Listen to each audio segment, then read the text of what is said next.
आज महाराष्ट्र और झारखंड चुनावों की तारीखों का ऐलान होगा। दोपहर 3:30 बजे इलेक्शन कमीशन ये प्रेस कॉन्फ्रेंस करेगा। महाराष्ट्र में 1 से 2 मरहले में इलेक्शन होना मुमकिन है, जराये के हवाले से ये खबर मिल रही है। तो वहीं झारखंड में 2 से 3 मरहलों में चुनाव मुकम्मल करवाए जा सकते हैं। महाराष्ट्र की 288 और झारखंड की 81 सीटों पर चुनाव का ऐलान आज किया जा सकता है। यूपी की 10 सीटों के लिए भी ऐलान हो सकता है, जहां उपचुनाव होने हैं। उत्तराखंड की 1 सीट के लिए भी आज ऐलान हो सकता है। तो प्रेस कॉन्फ्रेंस आज इलेक्शन कमीशन की तरफ से की जाएगी और उसमें झारखंड और महाराष्ट्र के चुनावों की तारीखों का ऐलान हो सकता है। और माना जा रहा है कि 3 बजे के आसपास ये प्रेस कॉन्फ्रेंस होगी। महाराष्ट्र में 1 से 2 मरहले में इलेक्शन मुमकिन है, जराये के हवाले से ये खबर मिल रही है। वहीं झारखंड में 2 से 3 फेजेस में चुनाव हो सकते हैं। महाराष्ट्र की 288 सीटों पर वोटिंग होगी, तो वहीं झारखंड की 81 सीटों पर वोट डाले जाएंगे। यूपी की 10 सीटों पर जो ज़िमनी इंतखाब होने हैं, उन तारीखों का भी ऐलान आज किया जा सकता है। तो वहीं उत्तराखंड की 1 सीट के लिए भी आज ऐलान मुमकिन है। तो अब देखना होगा कि क्या कुछ होता है इस प्रेस कॉन्फ्रेंस में, कौन सी तारीख मुकर्रर की जाती है इलेक्शन के लिए।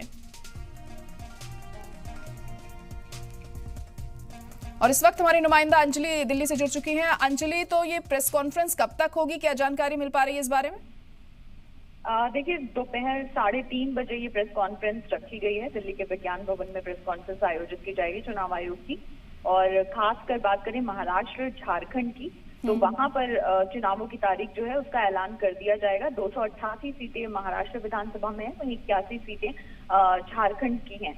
तो इन सभी सीटों पर चुनाव की तारीखों का ऐलान हो जाएगा। अगर इस पहले देखें तो 2014 और 2019 में महाराष्ट्र में जहां पर एक ही चरण में चुनाव हुए थे, वहीं झारखंड की बात करें तो दोनों ही बार 2014 और 2019 दोनों ही बार 5-5 चरणों में चुनाव जो है किए गए हैं। हालांकि झारखंड में सीटें जरूर कम है, लेकिन सुरक्षा के लिहाज से, व्यवस्था के लिहाज से झारखंड ज्यादा मुश्किल राज्य होता है। तो ऐसे में देखना होगा कि क्या इस बार भी 5 चरण में ही चुनाव होते हैं या चरणों को कम किया जाता है।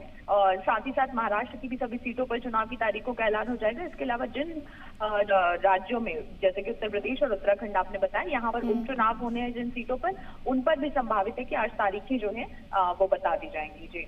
जी बिल्कुल। और देखिए, पहले ही लगातार जो सियासी सरगर्मी है वो बढ़ गई है चुनावों के मद्देनजर, और तारीखों के ऐलान के बाद इसमें और ज्यादा तेजी हमें देखने को मिल सकती है।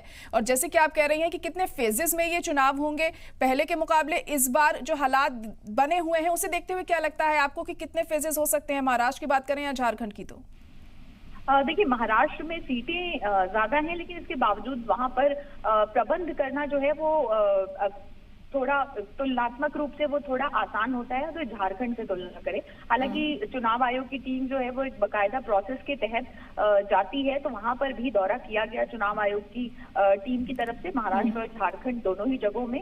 हालांकि फिलहाल जिस तरह से महाराष्ट्र में कानून व्यवस्था को लेकर लगातार विपक्ष जो है वो सवाल खड़े कर रहा है, और जिस तरह से बाबा सिद्दीकी की हत्या को अंजाम दिया गया, तो ऐसे में चुनाव के दौरान किसी तरह की कोई हिंसात्मक घटना ना हो, किसी तरह का कोई वायलेंस ना हो, तो ये एक आप कह सकते हैं कि एडिशनल फैक्टर है जिस पर ध्यान रखा होगा चुनाव आयोग ने, और उसको देखते हुए ही चुनाव की तारीखों का ऐलान किया जाएगा। हालांकि पिछली बार की, जैसे अभी हमने जिक्र किया, पिछली बार की बात करें तो एक ही चरण में जो है सभी सीटों पर मतदान हो गया था।